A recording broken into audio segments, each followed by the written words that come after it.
be live in the control room of the Air Traffic Control Tower at the Rio de Janeiro International Airport. According to Mr. Hechanova here, they have just lost contact with Air France Flight 447 after receiving news from the co-pilot that they were losing speed. They were supposed to arrive at Paris, but the plane has gone missing. As you can see, the plane has suddenly stopped moving around here. They are near the Intertropical Convergence Zone, and they said that this incident is probably caused by ice or precipitation forming in this area. That is all the gathered information for now about the recently crashed plane. We are yet to know if there are any survivors. A search has already been started, and we hope for good news in the future. I will let my partners back at the station to explain what the ITCZ is and how it affected the flight of this airplane.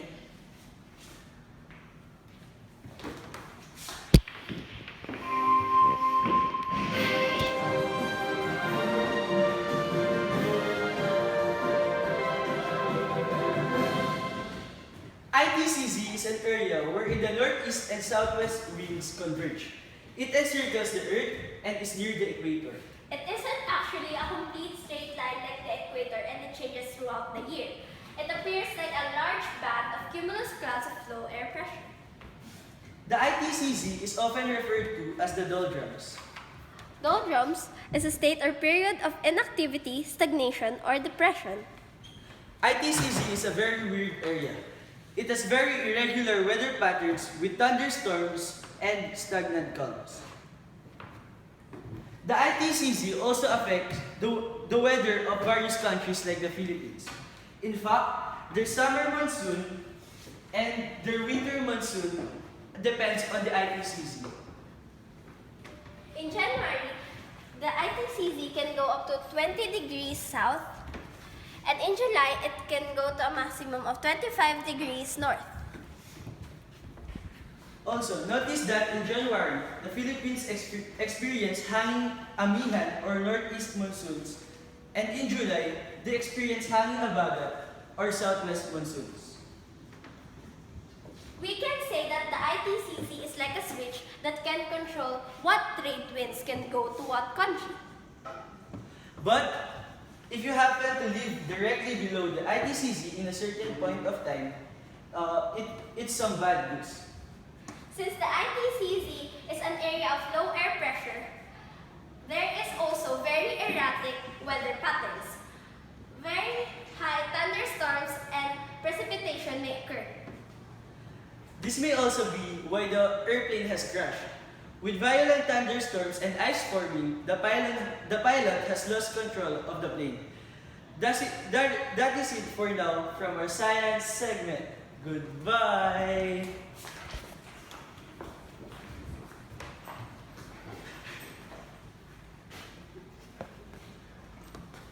Three years later. We are here today at the BEA's office in Le Bras, near Paris, where the data from the recovered flight data recorder and cockpit voice recorder had been downloaded and analyzed. These are recovered from the France Flight 447 3 years ago. As we all know, the airplane has crashed on June 1, 2009 and had no survivors. Thus, we do not really know what has truly happened in the airplane.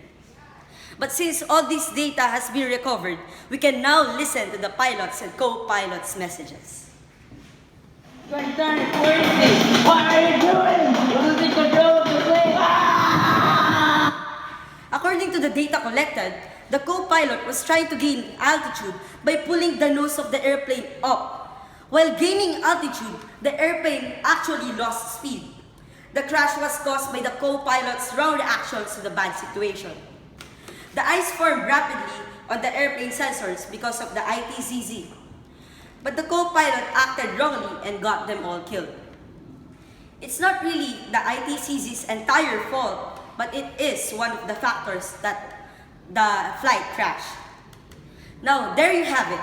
After 2 years of searching, the mystery has been solved.